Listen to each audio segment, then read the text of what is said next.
Hello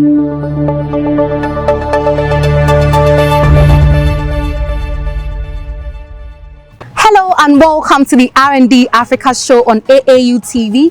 RnD-Africa is a show that puts the spotlight on innovations and inventions coming in from Africa. In this episode, we traveled all the way to All Nations University in Koforidua. Join me as I take you through All Nations inventions.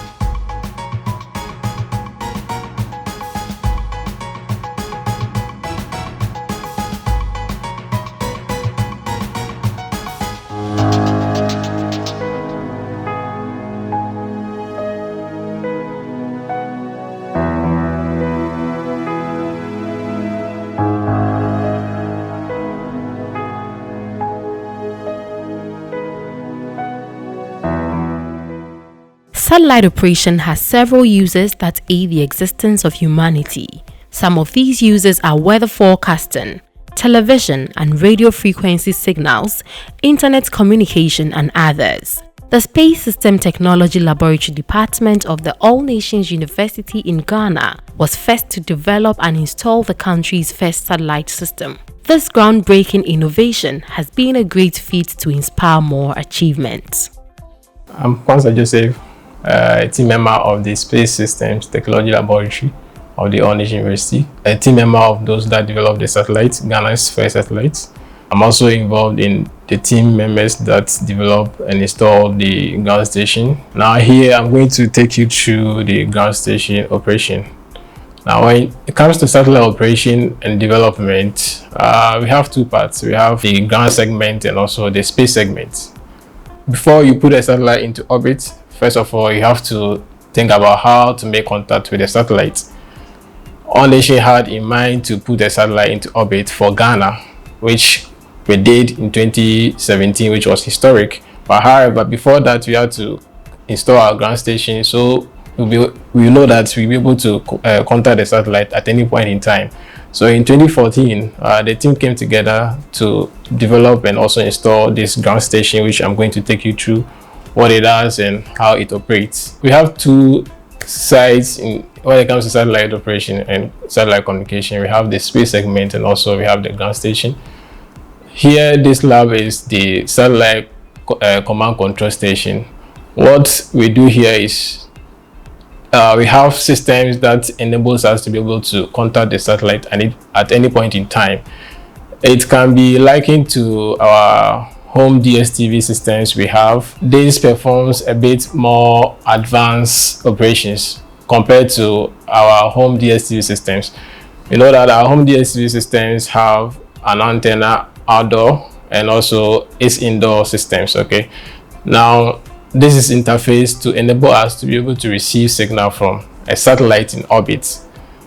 Now similar thing is done here, but however we do more than that. Here we do what we call command control and also we do processing of the data. We first of all have to be able to track a satellite. This system helps us to be able to track a satellite because when a satellite is in orbit, it revolves around the Earth, whereas the Earth also rotates on its axis. So it changes the position of the satellite in reference to the surface or our location on the Earth's surface. So at any point in time, we have to be able to track it, and more particularly when it comes to low Earth orbit, which is 400 kilometers, where GhanaSat was being launched to. So here we have the tracking system and we have the system that will enable us to receive the signals from the satellite.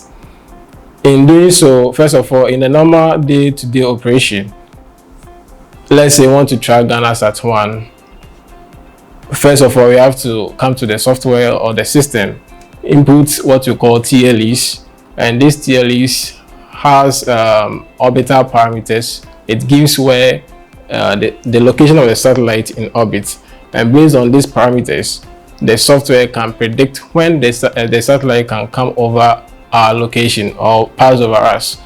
Now when we get to know when the satellite is coming to our jurisdiction, then we will come to this the system. Let's say at this point in time, then we can be able to set the system up to receive signal from the satellite. Now, in the normal day-to-day operation, first of all, we have what we call CW. The CW signal gives us information about what we call health data or health information, housekeeping data. Now, this housekeeping data tells us the status of the satellite, whether the satellite is in good condition, especially the battery level, before one can think of sending the command to the satellite to operate. So when we get the CW, which is a continuous signal, then we analyze the CW. Then after analyzing the CW, when we know that the satellite status is okay, then we can issue a command. So all these things are being done here. Then after doing that, we command the satellite, let's say take an image of the Earth or take image of Ghana. After taking the image, we are able to receive the signal all through this system. So basically, that is what this system does. This system is in two parts: the software control for the radio and also the software control unit for the tracking.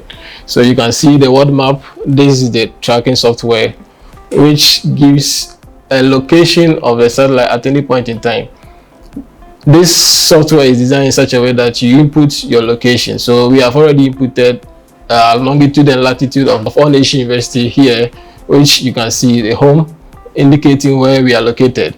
So based on that and the TLEs, the orbital parameters, the software can predict at any point in time where the satellite gets over our region. Now, for this satellite, it's gone past where we are now. You can see it's nearing the Asia, India area country, and also towards the the Pacific Ocean. So it's gone past us. This is the footprint of the satellite at any point in time.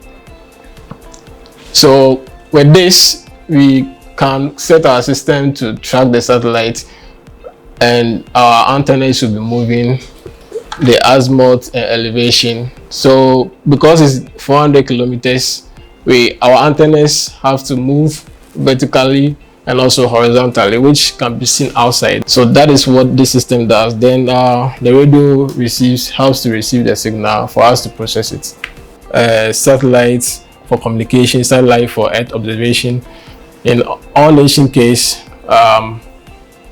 before we launched Ghana Sat1, we had in mind to go on a face-to-face project sessions. So our satellite was to take images of Ghana, and based on the image data, we can analyze it.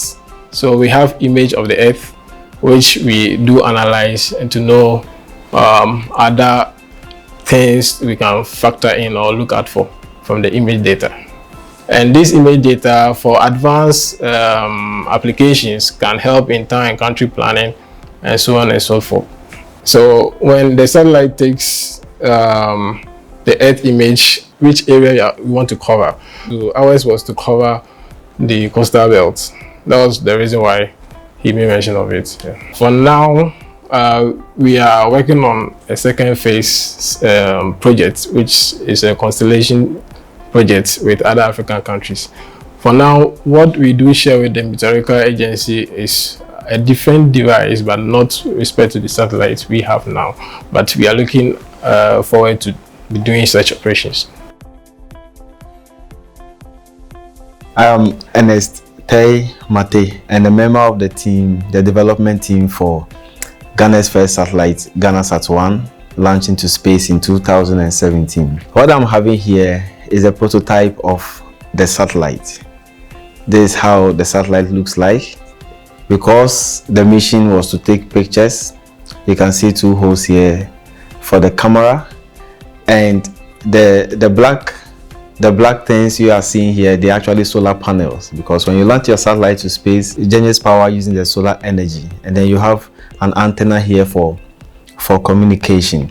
So this was a satellite that Ghana was able to show to the world after 60 years in 2017 that technology and innovation is not dead in Africa, something ongoing. And launching the satellite actually puts us 60 years behind the space race. The first satellite was launched in 1957.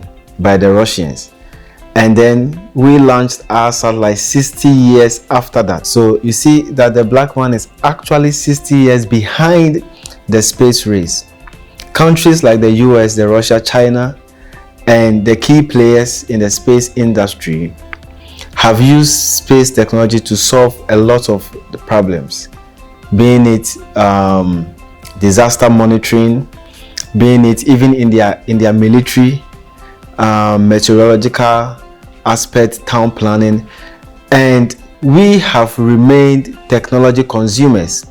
Whilst others are producing the technology, we buy the technology from them. A typical example is when we make phone calls abroad. It is more expensive because our calls go through a satellite which is not ours. And because our network providers are buying these services, we are charged for it. So it's about time that the black man should be able to do things for himself.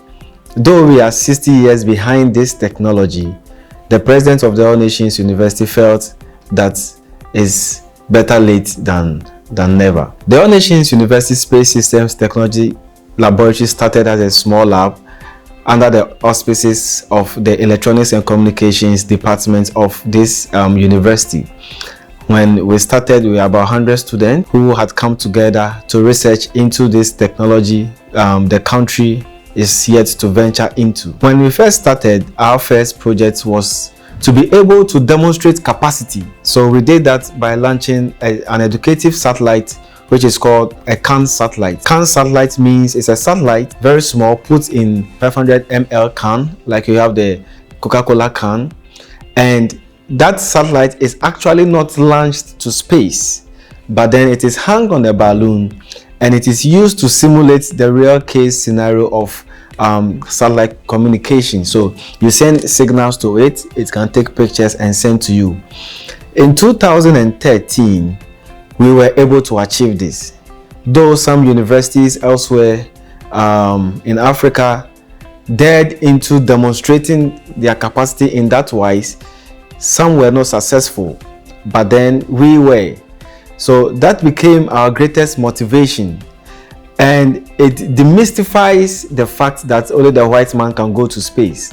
So by seeing that happening, being developed in the Ghanaian home soil by we ourselves being students, we were motivated to go ahead. So in 2013, we were able to achieve that project. Going forward, in 2014, we began to look at real satellite control.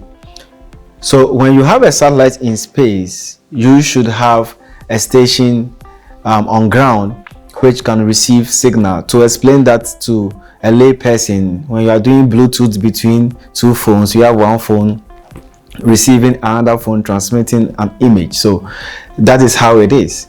So we were able to integrate a system that was able to communicate with satellites passing over this African region. Now, the highest points of, should I say, achievement as concerning this ground station or satellite control station was when in 2014, we were able to establish communication with the International Space Station. So the astronauts on board the International Space Station have this amateur radio where they provide services for communication for universities. So when you have a working ground station, they give you the opportunity to communicate with astronauts on board the International Space Station. And we noticed that overseas is a competition even between high schools. But then in Ghana, it's not even a competition between the universities. So we ventured to do that. So we signed in for that program, and then we're given a date when the International Space Station will be passing over Ghana. We had our systems ready, and we were able to communicate with the astronauts. They also exchanged a picture with us, which we were able to download here in Ghana, and afterwards they sent us a congratulatory card, which we have archived for ourselves. After that, we have not yet gone to space, But then the president of the All Nations University still wanted the black man to do something that should go to space, not to buy or not to outsource, but to develop it himself to go to space. In 2015, the president began to invest into us developing GhanaSat-1, which we did in collaboration with the Kyushu Institute of Technology in Japan. So in 2015, we began our mission definition, mission architecture and review, which we began from the All Nations University. To integrate this system, because this was the first time in Africa, we do not have the systems to develop the satellite here, neither to test them. So we had to go to Japan, which we did the latter part of 2015. Now in 2017, we had fully integrated a satellite, which was to be subject to review by the Japan Aerospace Agency, because we were launching the satellite through the Japan Aerospace Agency, but the rocket belonged to SpaceX, Elon Musk. So in 2017, the engineers from JAXA came, had to review the satellite, and the review of the satellite is very critical because it is either accepted or rejected. But then, God being so good, GhanaSat-1 was accepted for launch. So on the 3rd of July 2017 was when our satellite was put on board the rocket to be launched to space. For me, when I saw the rocket being lifted and I knew that the black man has developed something and it's inside this rocket going outside the horizons of the earth into space, the very thing that came to my mind was what Dr. Kwame Nkrumah said, that the black man is capable of managing his own affairs. If this thing had happened 60 years ago, we would have been a giant in the space industry, and we would have explored space to solve problems like other countries have done. We buy internet, which is a satellite service from other countries. Even our meteorological data is a service from other countries. How to even discover that there is oil underground here is a service from another country. And sometimes the Chinese will come and tell you that we are going to this particular village, we want to buy a land there. How did they know that there is goodies under the land? It says satellite technology. Though lagging behind, the All Nations University is taking the giant steps to catch up. And by sponsorship of this university, we will do it. Now, our next mission is to develop GhanaSat-2, for which case has to be user applicable. So for this mission, with some sort of satellite data. So that is the mission, the state of the mission now, which we are exploring. In 2019, the All Nations University we initiated the African Constellation Satellite Project. And this project is actually to bring some African countries together, those who have not gone to space before, so that we, with our expertise, we are able to train them. And as a group, we are launching a group of satellites to solve problems in Africa.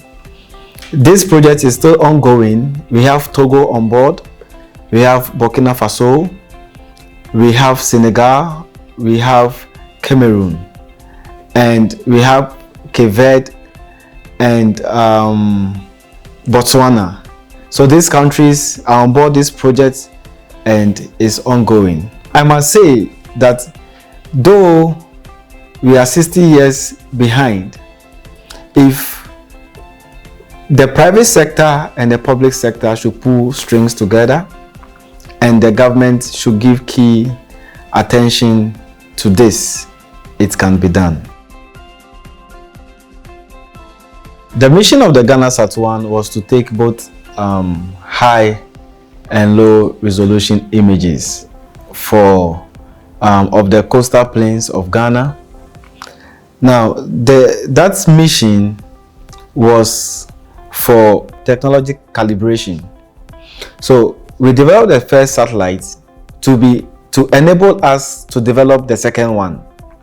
So we had that system and those information which we are mounting on it to develop a user applicable system in the next phase. So that was the mission of the GhanaSat-1. First of all, let's go to space. Then when you go to space, because it's your first time, you may not be able to achieve complex missions like those who have been there 60 years before you have done. But first of all, you should be there. Then your technology has to be calibrated so that when it is working, you confirm that your technology is working. Then you can transfer this technology into the second phase. Some countries, they have gone to space more than 50 times, some more than 100 times. This is our first mission. The success that the satellite was able to send signals from space and we were able to receive it on ground was enough for us at that time. That means this system is working. Then we have this technology which we are transferring to GhanaSat-2 so that this data from GhanaSat-2 will be specific for a particular problem in Ghana. A satellite orbiting 400 kilometers or within low Earth orbit, we are able to track it 3 times in a day. That is, the 3 times is when we can get good signal from it. However, theoretically, it can come over or pass over our region 16 times, but out of the 16, it's only 3 times that we can make good contact with it and get good signal. Now, for the 3 times that we can be able to track it, we have a window of visibility which is from 0 to about 10 minutes. So within 0 to 10 minutes, you have to make sure you get your best signal from the satellite before it goes away. So that is basically what we go through during tracking and operation of satellites, which orbits 400 kilometers. But out of the system, we don't always see it, or we don't always get signal from. But 3 of it we can get. In between each of the passes, we have a time span of 90 minutes, which is about 1.5 hours. So let's say if I track it at 7 o'clock, in the next 1.5 hours, the satellite will come again for me to track. Then the next 1.5, it will come. So let's say the next 24 hours or the next day. NASA aerosol robotic network called the Aeronet. Now, this is a sun photometer that measures the intensity of the sun. By measuring the intensity of the sun, we are able to measure aerosol above this region or passing over Ghana. Aerosol is a uniform distribution of colloids together with water.